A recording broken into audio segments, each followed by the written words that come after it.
Hey everyone, welcome back to my channel. Today, we're going to be talking about how to bleed air from your car's radiator. This is a really important maintenance task that can help prevent your engine from overheating. Now, I know what you're thinking, bleeding the radiator? That sounds complicated.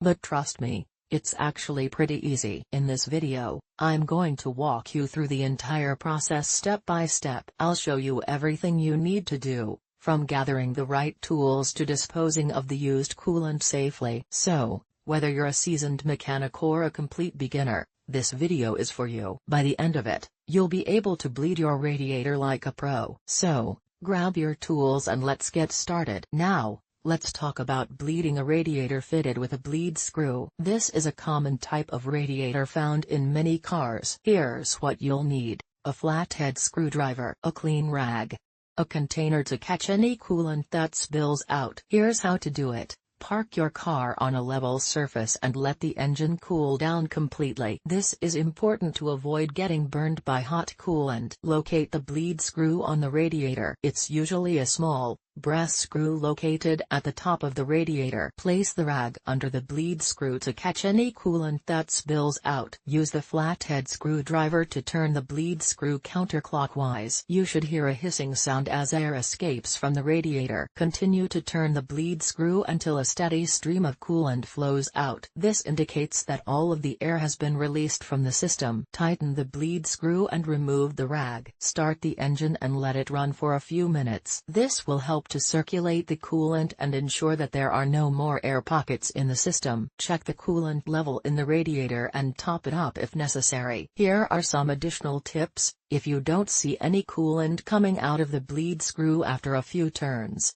it's possible that the screw is clogged. Try using a small piece of wire to clean out the screw. If you're still having trouble bleeding the radiator, you may need to take your car to a mechanic. Air pockets in your car's cooling system can lead to overheating, which can cause severe damage to your engine. Bleeding the air from your radiator is a simple process that can help prevent this from happening. If your radiator doesn't have a bleed screw, you can still bleed the air by following these steps. Park your car on a level surface. Turn off the engine and let it cool down completely. Open the hood and locate the radiator cap. Place a large container under the radiator to catch any coolant that may spill out. Slowly loosen the radiator cap to release the pressure. Be careful, as the coolant may be hot. Once the pressure has been released, remove the radiator cap completely. Start the engine and let it run for a few minutes. As the engine runs, you may see air bubbles coming out of the radiator. This is normal.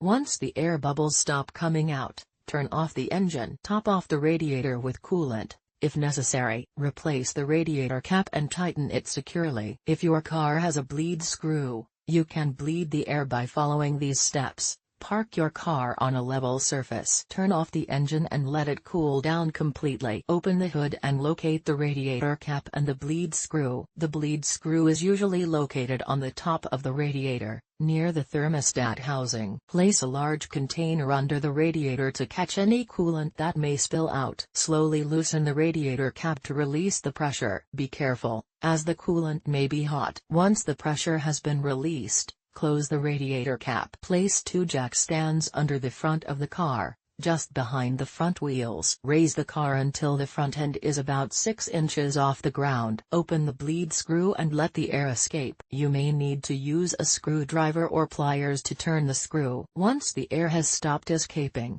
close the bleed screw. Lower the car and remove the jack stands. Top off the radiator with coolant. If necessary, replace the radiator cap and tighten it securely. It is important to bleed the air from your radiator regularly, especially if you have recently had work done on your cooling system. If you are not comfortable bleeding the air from your radiator yourself, you can take your car to a mechanic to have it done. Be sure to use the correct type of coolant for your car. Never remove the radiator cap when the engine is hot.